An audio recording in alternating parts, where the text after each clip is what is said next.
Boa noite a todos. Estamos aqui para dar continuidade à nossa leitura bíblica diária. Hoje nós iremos ler o capítulo 19 do livro de Lucas. Estamos em sequência desde o capítulo 1. Hoje nós estamos no capítulo 19. Boa noite, Dona Maria. Vamos dar continuidade à nossa leitura. O capítulo 19 diz assim: Entrando em Jericó, atravessava Jesus a cidade. Eis que um homem chamado Zaqueu, maioral dos publicanos e rico, procurava ver quem era Jesus, mas não podia por causa da multidão, por ser ele de pequena estatura. Então Zaqueu era um homem rico, né? Era um publicano e era de pequena estatura, era baixinho, e ele queria ver Jesus. Então, correndo adiante, subiu a um sicômoro a fim de vê-lo, porque ali havia de passar. Quando Jesus chegou àquele lugar, olhando para cima, disse-lhe: Zaqueu, desce depressa, pois me convém ficar hoje em tua casa. Ele desceu a toda pressa e o recebeu com alegria. Todos os que viram isto murmuravam, dizendo que ele se hospedara com um homem pecador. Entre mentes, Zaqueu se levantou e disse ao Senhor: Senhor, resolvo dar aos pobres a metade dos meus bens. E se em alguma coisa tenho defraudado alguém, restituo 4 vezes mais. Então Jesus lhe disse: Hoje houve salvação nesta casa, pois que também este é filho de Abraão, porque o Filho do Homem veio buscar e salvar o perdido. Aqui sobre Zaqueu, né? Primeiro que esse capítulo, a partir do capítulo 19, nós iremos agora ver a última semana do ministério de Jesus, né? Começa a caminhar para a morte e ressurreição dele já, o livro de Lucas.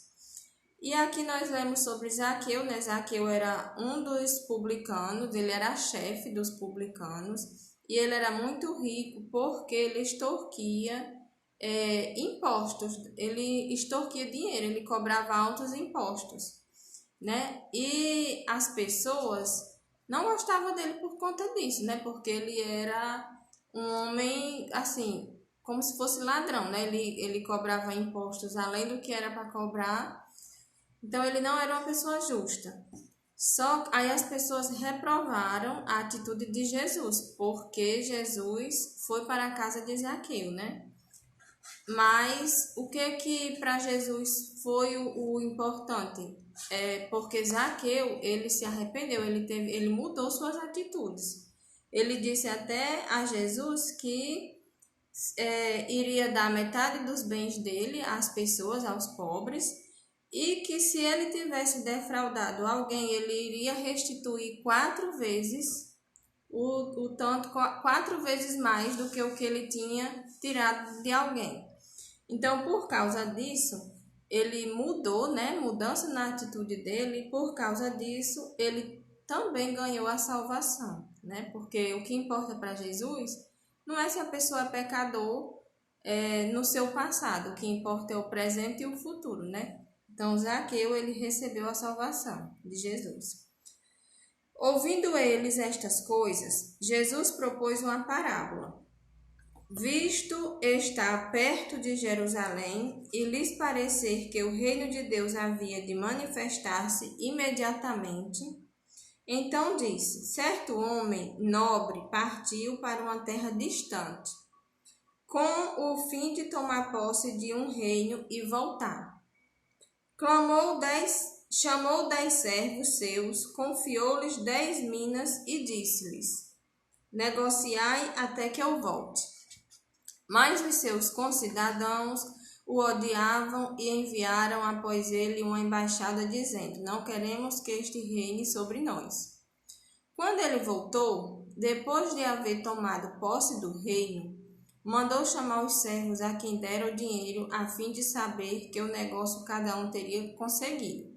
Então, um homem, né, que iria ser rei, ele foi viajar e deixou com seus servos, chamou 10 servos e confiou 10 minas para eles, né? A cada servo deu uma mina.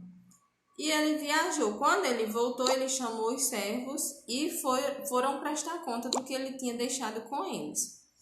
Compareceu o primeiro e disse: Senhor, a tua mina rendeu 10. Então, ele deu uma mina e para o primeiro rendeu mais 10.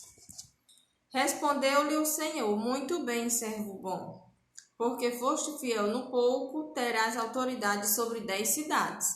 Então, esse servo que o Senhor tinha dado uma mina, ele fez uma mina render mais 10 minas. Então, o Senhor deu a ele autoridade sobre 10 cidades. Vamos dizer que se ele tivesse... Ele multiplicou o que ele tinha por 10 vezes, né? Veio o segundo dizendo: Senhor, a tua mina rendeu 5. Esse aqui rendeu 5 vezes. O primeiro rendeu 10 vezes, o segundo rendeu 5 vezes. A este ele diz: terás autoridade sobre 5 cidades. Veio então outro dizendo: Eis aqui, Senhor, a tua mina, que eu guardei embrulhada num lenço. Pois tive medo de ti, que és homem rigoroso, tiras o que não puseste e ceifas o que não semeaste. Respondeu-lhe, servo mau, por tua própria boca te condenarei. Sabias que eu sou um homem rigoroso, que tiro o que não pus e ceifo o que não semeei? Por que não puseste o meu dinheiro no banco? E então, na minha vinda, o receberia com juros. E aqui, o servo, todos eles ganharam uma mina. Um dos servos de uma mina multiplicou 10 vezes, o outro de uma mina multiplicou 5 vezes, e esse aqui guardou a mina que o Senhor tinha dado para ele e não fez nada, deixou lá guardada, embrulhada. E disse ao que o assistiam. Então o Senhor disse a todos, Jesus disse a todos que o assistiam: tirai-lhe a mina e dai-a ao que tem 10. Então o que o Senhor fez? Mandou tirar a mina desse servo que guardou, embrulhou, e mandou dar ao que tem 10. Eles ponderaram: Senhor, ele já tem 10. Aí ele disse: pois eu vos declaro, a todo o que tem, dar-se-lhe-á, mas ao que não tem, o que lhe tem, lhe será tirado. Quanto, porém, a esses meus inimigos, que não quiseram que eu reinasse sobre eles, trazei-os aqui e executai-os na minha presença. Aqui, sobre as minas, o que fica para nós de mensagem? A multiplicação, multiplicar as coisas do reino de Deus, né? Porque esse Senhor é como se fosse Jesus, né? A Bíblia fala de um Senhor que pegou seus servos e distribuiu as minas. Mas trazendo para a nossa vida é como se fosse Jesus, né? E Ele quer que nós multipliquemos as coisas do reino de Deus. Alcançar vidas é multiplicar aquilo que Deus nos deu. Se Ele nos deu a salvação, se Ele nos deu o entendimento da sua presença em nossa vida, então nossa obrigação é multiplicar e não pegar e guardar, como fez o servo mau, né? Pegou a mina e guardou, embrulhou num pedaço de pano e guardou. Nós devemos multiplicar o que Deus nos deu, certo?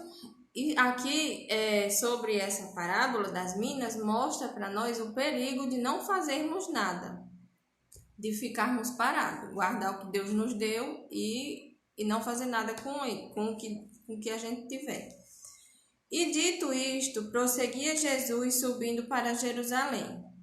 Ora, aconteceu que, ao aproximar-se de Betfagé e de Betânia, junto ao Monte das Oliveiras, enviou 2 de seus discípulos e dizendo-lhes, disse: ide à aldeia, fronteira, e ali, ao entrardes, achareis preso um jumentinho, que jamais homem algum montou. Soltai-o e trazei-o.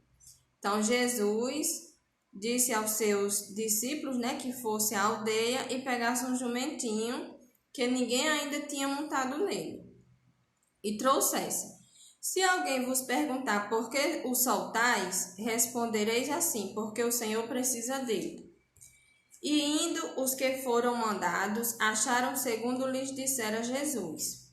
Quando eles estavam soltando o jumentinho, seus donos lhe disseram, por que o soltais? Responderam, porque o Senhor precisa dele. Então o trouxeram e, pondo as suas vestes sobre ele, ajudaram Jesus a montar.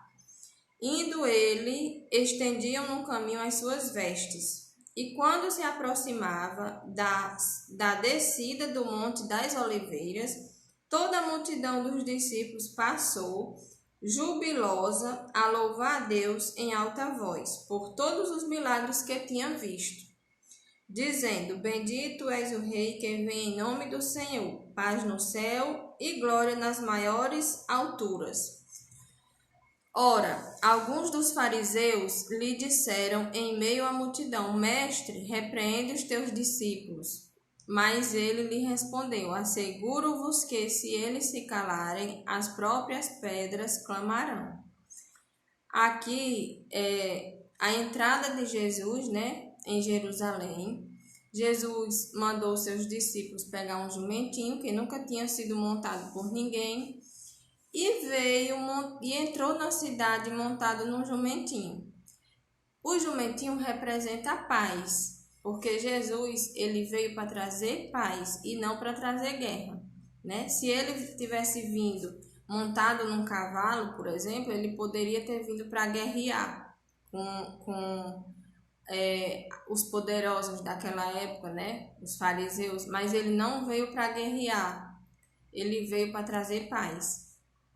Era um momento em que as pessoas deveriam naquele momento, ter visto para que compreender a glória de Deus, Jesus vindo montado num jumentinho. Mas logo em seguida, ele será rejeitado pelo povo, Esse é um momento que o povo adora ele, diz, bendito é o Rei que vem em nome do Senhor, paz no céu e glória nas alturas. Na hora que ele vem entrando com o jumentinho, o povo adora ele.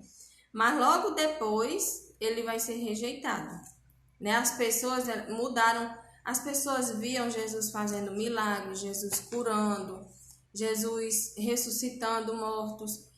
Isso tudo, eles adoravam Jesus por conta disso, mas depois eles começaram a rejeitar, Quando ia chegando, vendo a cidade, chorou. Jesus, quando via entrando em cima do jumentinho, ele chorou. E dizia, se conheceras por ti mesma, ainda hoje, o que é devido à paz. Mas isto está agora oculto aos teus olhos. Pois sobre ti virão dias em que os teus inimigos te cercarão de trincheiras e por todos os lados te apertarão o cerco. E te arrasarão, e aos teus filhos dentro de ti não deixarão em ti pedra sobre pedra, porque não conhecestes a oportunidade da tua visitação. Jesus chorou, ele se comoveu, porque ele disse que a população não compreendeu a glória de Deus, a glória que Jesus quis trazer para nós, trouxe para nós. E ele disse que aquele povo iriam sofrer, Iriam sofrer, não iria ficar pedra sobre pedra. Então, Jesus ficou muito triste, Ele se lamentou ao ver que o povo não reconheceu. Continuando. Depois, entrando no templo, expulsou os que ali vendiam, dizendo-lhes, está escrito, a minha casa será casa de oração, mas vós a transformaste em covil de salteadores. Aqui Jesus, ele se irou, uma ira santa, não é uma ira como a nossa, que nós somos pecadores. Jesus, ele não pecou em nenhum momento que ele esteve aqui na terra.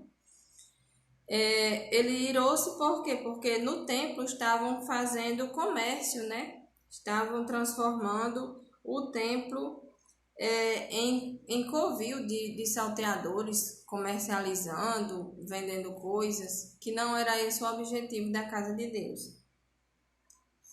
Diariamente, Jesus ensinava no templo, mas os principais sacerdotes, os escribas e os maiorais do povo procuravam eliminá-lo, Contudo, não atinavam em como fazê-lo, porque todo o povo, ao ouvi-lo, ficava dominado por ele. Até aqui, o povo estava ainda dominado por Jesus. Ficavam admirando quando ele falava, quando ele ensinava. Aconteceu o quê? Num daqueles... Terminou o capítulo 19. O povo terminou nessa... Eu já ia entrando para o capítulo 20. Terminou aqui. O Jesus ensinava no templo, né? Diariamente ele ensinava no templo, mas os principais sacerdotes e os escribas e os maiorais do povo procuravam eliminá-lo. Contudo, não atinavam em como fazê-lo, porque todo o povo, ao ouvi-lo, ficava dominado por ele. Então, aqui fala que todos os dias, né, Jesus ensinava no templo e que nós, trazendo para a nossa vida, nós devemos estudar e ensinar as Escrituras todos os dias. Assim como o exemplo que Jesus nos deu, nós devemos fazer também, né? Hoje nós estamos tendo a oportunidade de sentir Jesus. Hoje nós temos a oportunidade de sentir Jesus em nossa vida, né? Entregar a nossa vida para Ele, certo? Então, esse foi o capítulo 19. E amanhã nós damos continuidade ao capítulo 20. Deixa eu ver quem é que está aqui hoje.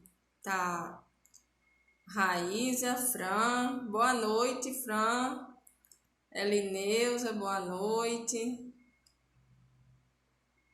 Boa noite a todos vocês que estão aqui. Cleômedes, Dona Maria. Fico feliz da participação de vocês aqui, em estarem aqui não para me ouvir, mas para ouvir a palavra de Deus, né? Porque de mim mesmo eu não tenho nada, mas Deus é quem pode tocar nos corações de vocês, o Espírito Santo de Deus, certo? Como todos os dias eu agradeço a Deus por Ele nos dar essa oportunidade de estarmos aqui para ler da sua palavra. E eu digo a vocês que todos os dias tirem um tempo para ler a Bíblia e conversar com Deus. Que esse relacionamento entre nós e Deus é o que nos fortalece diariamente. Porque sem Deus não somos nada, né? Ficamos fracos, a vida ela é bem difícil, principalmente a vida que nós estamos vivendo hoje, ela está bem difícil, né? Então, doença, conflitos, problemas, mas o que nos fortalece é a presença de Deus em nossa vida.